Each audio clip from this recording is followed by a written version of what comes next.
The most terrifying moment in any relationship isn't the explosive argument, the shattered plates, or the venomous accusations. Those things actually show that someone still cares enough to fight. The real horror begins with a quiet, hollow click, the sound of an empath finally switching off. It's the silence that follows when a person who once felt everything for you suddenly feels absolutely nothing. Stay with me, because what happens in this shift rewrites every rule of emotional power you've ever known. Carl Jung, one of the greatest minds in psychology, discovered that the human psyche doesn't just break under pressure, it transforms. When an empath reaches their absolute threshold, they don't just crack or have a meltdown. They undergo a fundamental evolution, turning into something cold, precise, and completely unreachable to those who spent years taking them for granted. We live in a world that mistakes an empath's kindness for a bottomless well. People see their patience, their constant forgiveness, and their willingness to absorb pain as an infinite resource they can tap into whenever they want. But they couldn't be more wrong.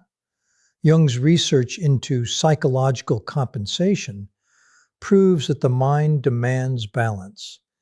If you force an empath to suppress their own needs, their boundaries, and their anger for too long, those feelings don't just evaporate into thin air. Instead, they ferment beneath the surface until they hit a critical mass.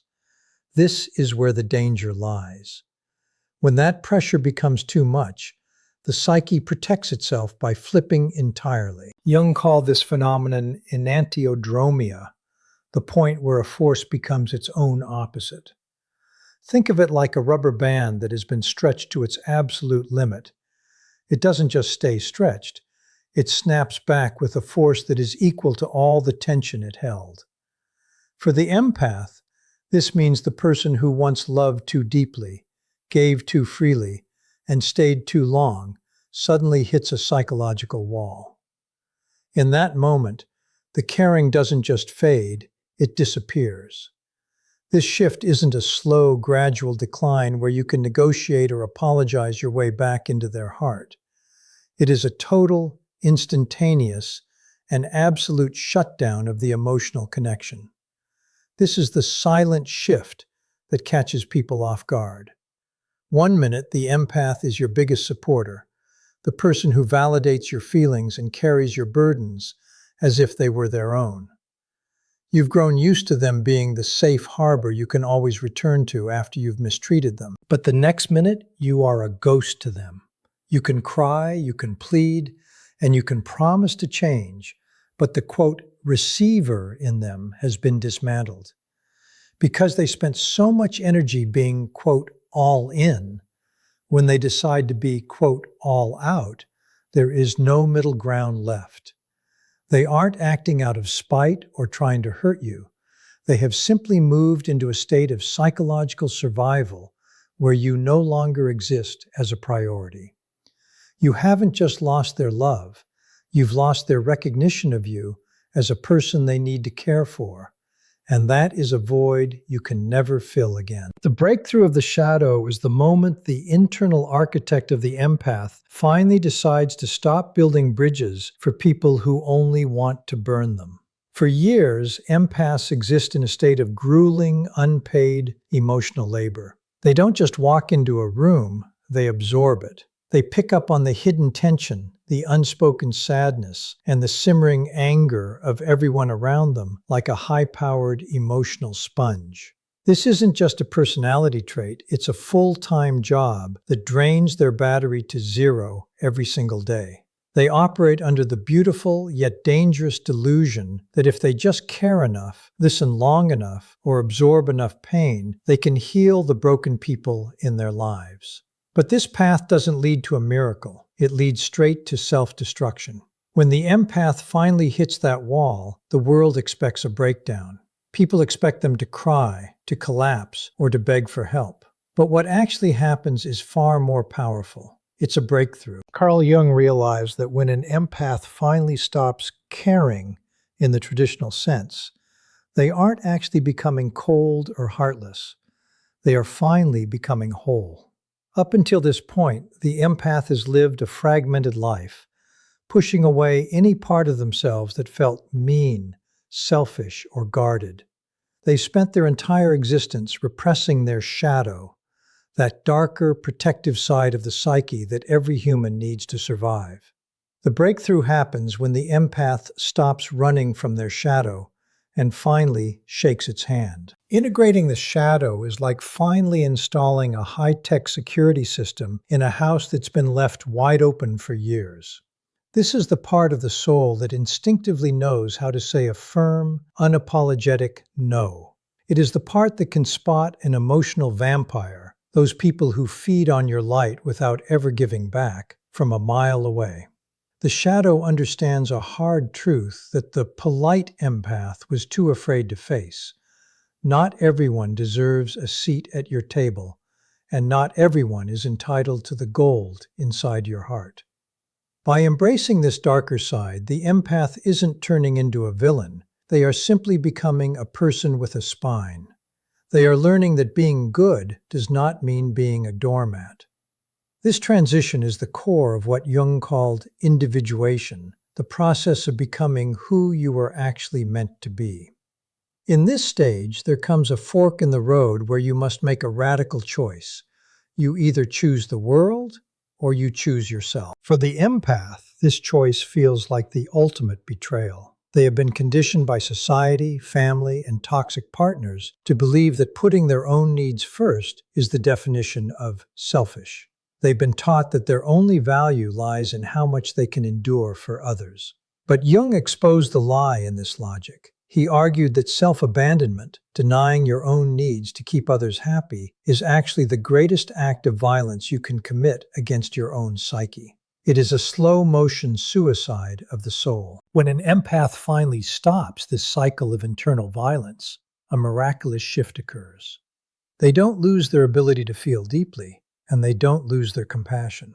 Instead, they gain something they've never had before: ironclad boundaries. They stop being a sponge and start being a filter. They trade that infinite patience, which was really just a lack of self-respect, for what Jung termed psychological sovereignty. This means they are finally the rulers of their own internal kingdom. They no longer ask for permission to protect their peace. They don't negotiate with people who drain them.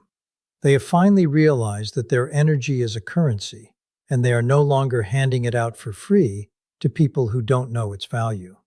The shift into psychological immunity is the moment the fog finally clears, and it happens with the quiet precision of a key turning in a lock. For years, the empath has been pouring their life force, their time, and their sanity into a bottomless well, hoping that one day the water would finally rise.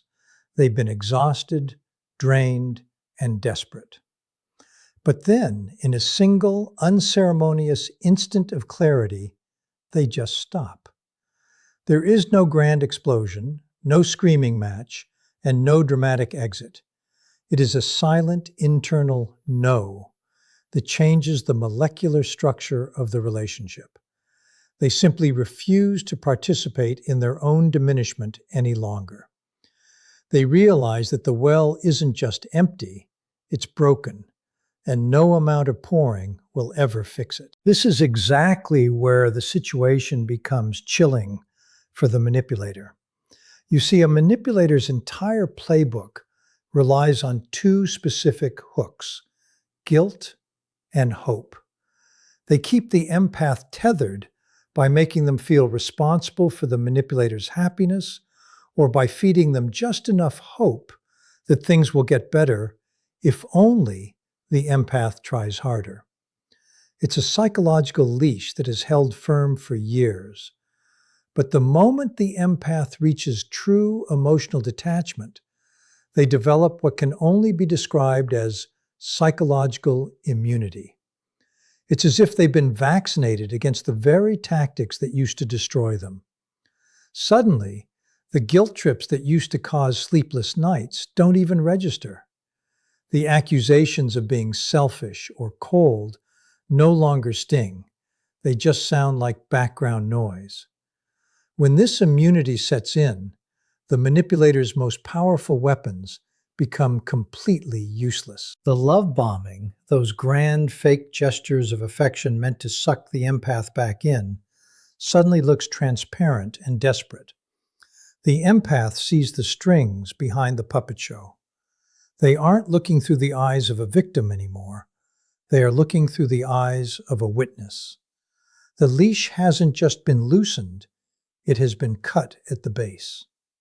The manipulator will often try to pull harder, using every trick in the book to spark a reaction, but they find themselves pulling on thin air. The emotional hook that used to live inside the empath's chest has been removed, leaving nowhere for the manipulator to latch onto. What makes an awakened empath truly untouchable is that they are no longer operating from a place of bitterness or revenge. Bitterness is still a form of connection. It's a hot emotion that keeps you tied to the person you hate. But the awakened empath has moved past that into radical acceptance. They don't hate you. Hating you would take too much energy.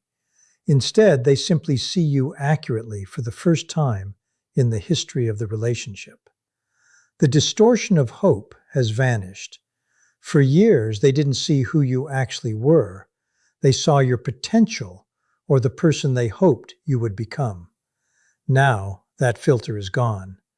They see the patterns, the lies, and the lack of empathy with clinical, haunting clarity.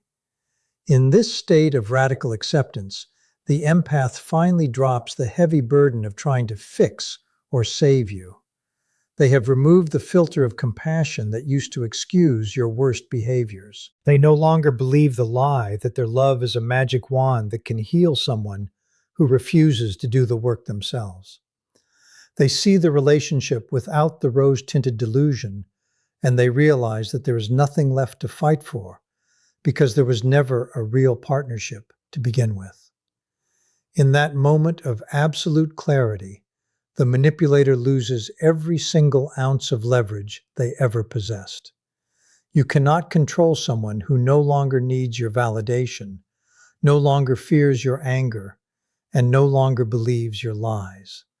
The game is over because the empath has finally realized they were the only ones playing for keeps. The power of indifference is the final stage of an empath's evolution, and it is the most formidable position a human being can occupy in any relationship. This isn't the cold, calculated indifference of a person trying to play hard to get or win a power struggle. This is an indifference born from deep, hard-earned wisdom. When an empath finally stops caring, they don't transform into a villain or become cruel. They don't have the energy for malice, and frankly, they don't think you're worth the effort of a grudge. Instead, they simply become unavailable, emotionally, spiritually, and physically. They don't seek revenge because they've realized that the best payback isn't hurting you, it's making you irrelevant. They simply disappear from the equation of your life, leaving a void that no amount of noise can fill.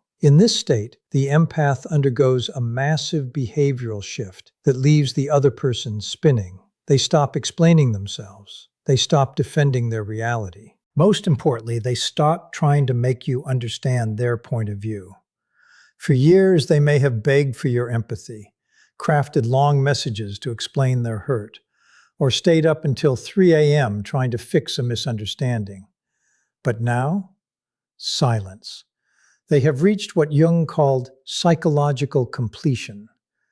This is the point where their internal world has become so solid and so self-contained that their sense of worth no longer requires even a single shred of your validation. They don't need you to agree with them. They don't need you to see their side.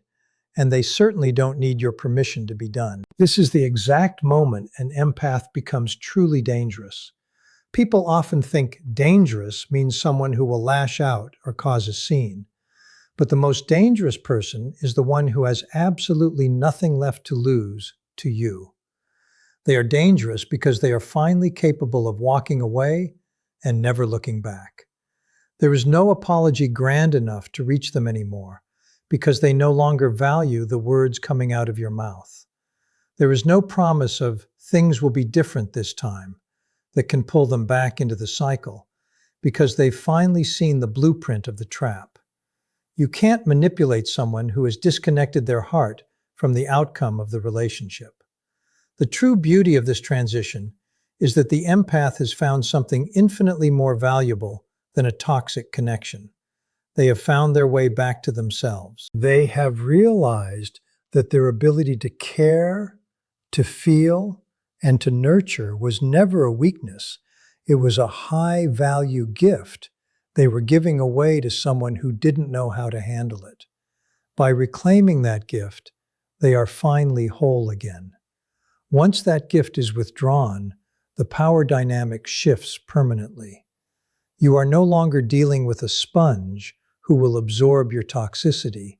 You are dealing with a sovereign force that you can no longer influence, move, or control. They have returned home to who they always were before the world convinced them that suffering was the price of love.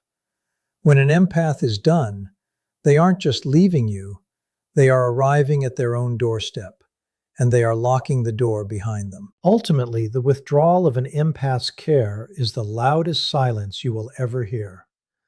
It marks the moment they realize that their light is too bright to be wasted on someone who only wants to dim it. They have traded the exhausting cycle of saving others for the liberating truth of saving themselves. Their departure isn't an act of war, it is an act of self-preservation. They aren't walking away to hurt you, they are walking away because you no longer have the power to hurt them. This is the ultimate transformation, the day the emotional sponge becomes an unbreakable wall.